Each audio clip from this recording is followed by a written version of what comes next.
Upon the morning of a still and wondrous day, King Anu and his queen Antu set sail upon the mirror-like waters of the great lake, whose face was calm as the heavens. Anu beheld the shining shores where the metal of Anak was found, and he spake, saying, "Let this be called the lake of Anak, for here was found the tin that strengtheneth the copper." Then Enki, the wise and elder son, joined the royal ones, and together they journeyed forth unto the northern lands, whither the horned beasts roamed in multitudes, strong and wild upon the plains. As they drew near the dwelling of the exiled Marduk, behold, Nabu his son had already come unto him, a faithful companion in his solitude. Now when Anu and Antu approached the dwelling, Enki lifted his voice and said, "Where is thy spouse Sarpanit, fairest among women?" Marduk, with grief heavy upon his brow, answered and said, "She is no more. Her spirit hath returned unto the heavens, and only we remain, my son and I, in this land afar." When Anu heard these words, his heart was stricken with sorrow. He drew near unto Marduk, and laid his right hand upon his head. He caressed him as a father doth his son, and held him close to his bosom. Then with tears he spake, saying, "Thy punishment hath run its course, thy sorrow is greater than thy rebellion. Therefore I do hereby declare thou art no longer an outcast among thy brethren. Thy exile is ended, and thy name shall be remembered among the princes of the Anunnaki." All the Anunnaki returned once more to the high mountains, yea, even unto the shores of the great lake in the land of the south. Marduk came also, and with him came his son Nabu, no longer outcast but restored in the eyes of Anu, their king. Upon a wide and level plain that stretched far unto the horizon, did Ninurta the mighty, son of Enlil, prepare a new place for the launching of the sky ships. This plain, broad and dry, was chosen for its steadiness and reach, so that the great ships of fire and thunder might safely ascend to the heavens.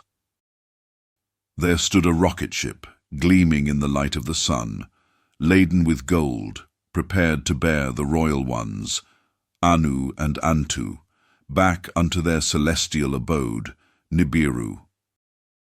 The plain upon which they stood was marked with strange and mighty signs, lines that stretched for leagues, great shapes of beasts and birds, and the likeness of a man with an outstretched arm. These markings, vast and cut into the dust of the earth, were made by the hands of the Anunnaki of old, to guide the ships from the sky unto their landing. The people of later generations would marvel at these signs upon the desert floor, calling them geoglyphs and wonders, yet not knowing their true purpose, nor the hands that shaped them. And lo, before Anu the Most High ascended unto the stars, he gathered his sons and his daughter, Enki the wise, Enlil the commander, and Ninmah the mother of life, and all their offspring who were gathered upon the earth. Anu, seated upon his throne of celestial glory, lifted up his voice and spake unto them, saying, "Ye mighty ones of Nibiru, my children, and my children's children, hearken now unto the final counsel of your father and your king. Interfere not with the destiny of the earth, neither with the path of the Earthlings whom ye have fashioned by your hands. For it is not for you to inherit the earth, but for them whom you have uplifted. Let it be known throughout all the 4 regions that the earth is granted unto mankind, and ye shall be as their guides and not their masters. Impart unto them knowledge and understanding, teach them the ways of the heavens and of the earth. Reveal to them the order of the stars, the secrets of the seasons, and the rhythms of the wind and waters. Yet do this only according to their readiness, for too much light at once doth blind, and wisdom given in haste becomes folly in the hands of the unlearned. Above all else, Establish among them the laws of justice and righteousness. Teach them truth, equity, and mercy, that they may rule one another not with cruelty, but in peace and fairness. And when all these things shall be accomplished, then shall ye return unto Nibiru, your heavenly abode, and leave the earth to those whom you have raised up. The Anunnaki were silent before the words of their king, and their hearts were heavy and full of wonder. For these same words had been spoken unto Enki in the days before, in a dream by Galzu, the emissary of the Creator of all. Anu and Antu bid farewell unto their sons and daughters upon the earth, and with blessings they ascended into the heavens aboard the ship of gold. But lo, a silence settled upon the host. Marduk, son of Enki, rose in anger and defiance. With eyes burning and heart consumed with wrath, he cried aloud before all assembled, "Tell me now, ye elders of Nibiru, ye lords of earth, what transpirings took place while I was cast into exile in the land of no return? Why was the spaceport hidden from my eyes? Who appointed the division of dominions without my counsel?" And it was revealed unto him that the 4 regions had been appointed, one to Enlil and his seed in the Edin, one to Enki and his house in the land of the 2 Narrows, one to Inanna in the lands of the east, and one reserved unto the Anunnaki in the sacred Sinai. When Marduk heard that Inanna was given dominion, his fury was kindled 7-fold. He gnashed his teeth and smote his chest, saying, "Behold the injustice! The slayer of my brother is exalted with her own kingdom, while I, the firstborn of Enki, was left in wilderness and sorrow." But Enlil, rising from his seat, rebuked Marduk with stern countenance and lifted hand, saying, "Peace, Marduk, son of Enki. The decisions of the council and of our father Anu are established, yea, unbreakable as the stars in their courses. Let not thy wrath cause greater strife among us, for the earth hath seen too much of blood and sorrow. Accept what is decreed for the sake of peace among gods and men." After the ascent of Anu and Antu unto the heavens, Enlil, prince of command, looked upon the mountains and the gold therein, near the lake of Anak in the land beyond the seas. And Enlil said within himself, "Behold, the wrath of Marduk doth still smoulder, and his heart is not at peace.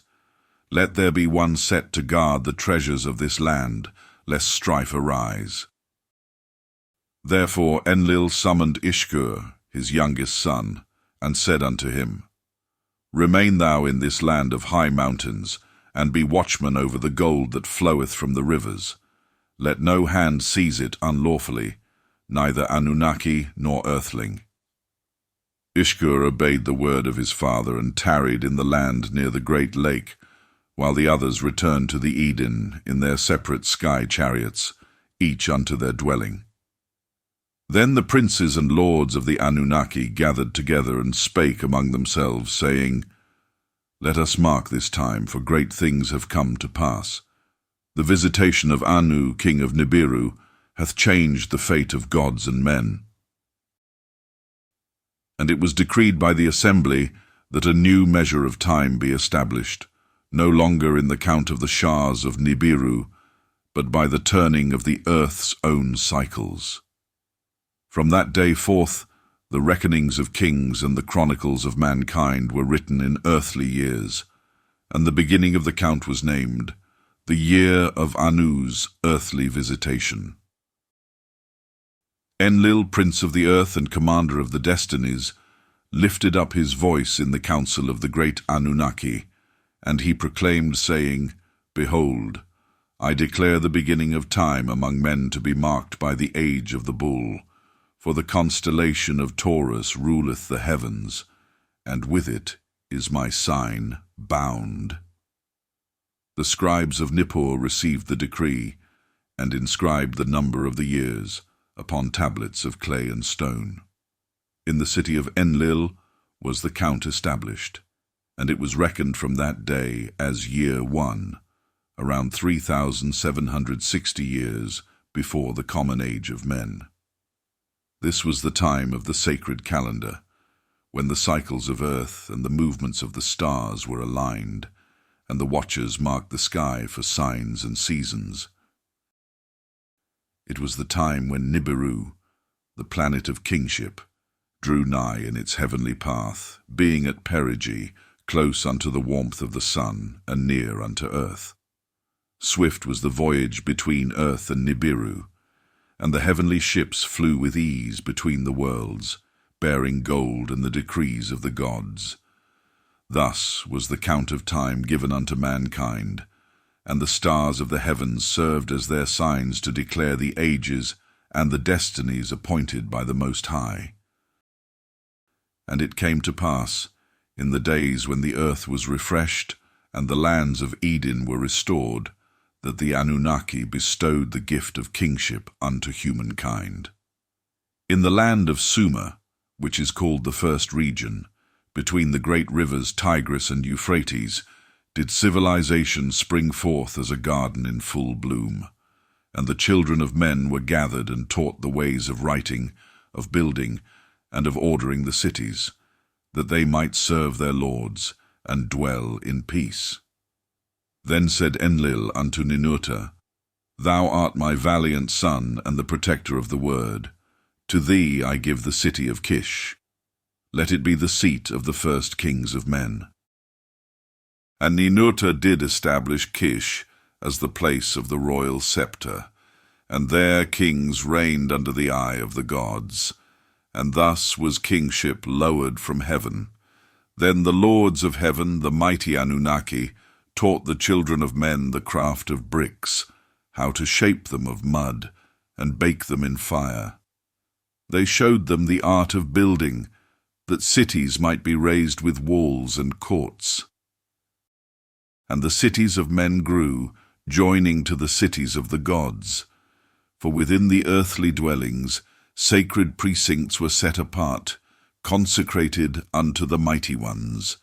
There, in the midst of the cities, rose lofty structures like unto mountains, the ziggurats, reaching toward the heavens, formed of stone and brick, with steps unto the skies.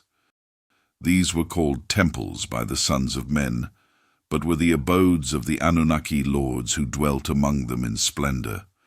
In every great city was placed a national god, a prince among the Anunnaki, to rule, to dwell, and to receive honor and worship from the people. And mankind served the gods in reverence, bringing forth offerings of meat, grain, and oil, pouring out libations of wine and beer, and singing praises unto their names. Thus did the temples become the centers of wisdom and power, and from them went forth the laws, the knowledge, and the rituals that bound heaven and earth together. And lo, the Anunnaki did ordain a sacred order of ranks to mark the honor and heirship of the nobles who came from the heavens unto the earth, and this ranking was made known unto the sons of men, that they might discern the stature and authority of those who ruled from above.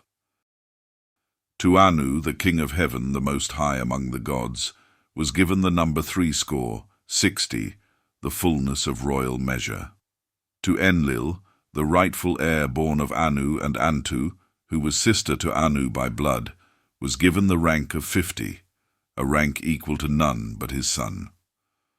For unto Ninurta, the firstborn of Enlil, who was valiant in battle and wise in command, was likewise granted the rank of 50, that he might serve as surrogate in all matters of earth. But unto Enki, the brother of Enlil, who was begotten of Anu, and a concubine not of royal blood, was given the rank of 40, though great in wisdom, and deep in knowledge of the deep. And the people beheld the ranks with awe, for these numbers became as symbols of divine authority, etched into temples and tablets, and chanted in the hymns of the priests. Unto Nannar, son of Enlil and Ninlil, The first among the nobles to be born upon the earth was granted the rank of 30, for he was beloved and faithful in the service of the Eden. And unto Utu, son of Nannar, guardian of justice and keeper of the solar path, was given the rank of 20, for he was the light-bearer among men and gods. But to the sons of the other noble Anunnaki, who were of lesser standing, was assigned the number 10, that they might be known, yet not exalted above the greater. And lo, the daughters and wives of the Anunnaki, though mighty in wisdom and beauty, were given the lowly number 5, for such was the decree of the lords, who favoured sons above daughters. But when Marduk, son of Enki, who had once ruled the Igigi and sought dominion over all the lands, beheld his rank, even 10, his heart was filled with wrath and fire. He beat upon his chest, saying, Am I not the firstborn of my father? Am I not mighty in battle and great in knowledge? Yet they have counted me among the lesser. His anger grew as a storm within him, and the seed of rebellion was stirred anew, for the injustice of the number burned in his soul like an unquenchable flame. Marduk, having been denied honour and inheritance, departed from the counsel of the gods, his heart heavy with wrath and his mind filled with dark pondering. For though peace had been declared and the 4 regions were divided among the mighty ones, no place was granted unto Marduk, neither city nor throne, though he was the firstborn of his father. His soul burned with resentment, and his pride would not be humbled. And thus began his course, a path not of righteousness but of vengeance and defiance, a path that would stir the earth to great upheaval. For Marduk was a warrior and a prince unafraid of strife, and he took counsel with his confidants, saying, Let us make our own destiny, for they have denied us our due. Let the earth become our domain, and the hearts of men our army. And though the Anunnaki had decreed peace, Marduk's wrath brewed like storm clouds, and the time would come when that storm would break upon the earth with fury unrestrained. And lo, the question echoed through the heavens and the earth. Who is to blame for the sorrows that shall come? Is it Marduk, the scorned prince? Or is it those who cast him aside and looked not upon him with justice?